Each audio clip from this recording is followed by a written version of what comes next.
In the late 1960s, I worked at a coffee house near an army base from which soldiers shipped out to Vietnam. A lot of the GIs who frequented our place were putting out anti-war newspapers and planning demonstrations. One group was even organizing a union inside the army.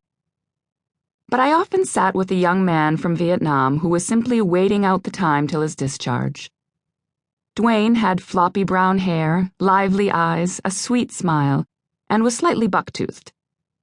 He was handy and would fix our record player or show up with a part that made our old mimeograph machine run more smoothly.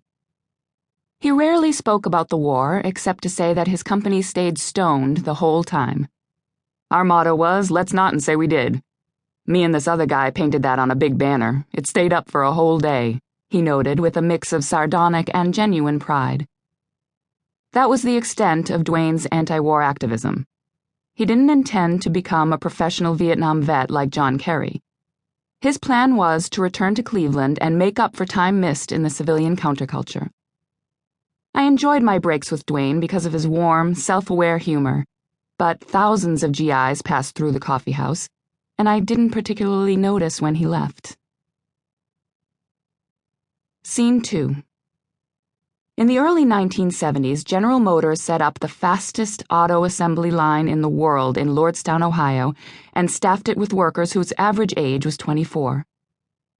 The management hoped that these healthy, young, and inexperienced workers would handle 101 cars an hour without balking, the way longtime auto workers surely would have.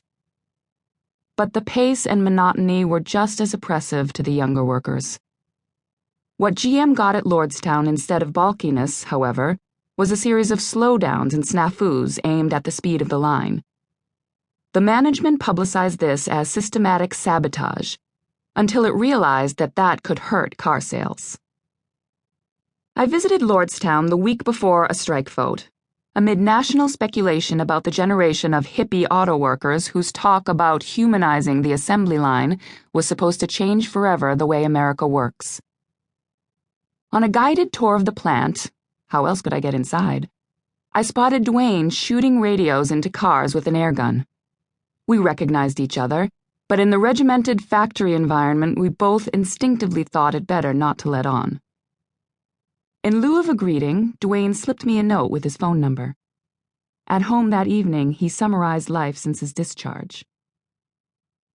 "Remember you guys gave me a giant banana split the day I ETS'd, got out as scheduled? Well, it's been downhill since then."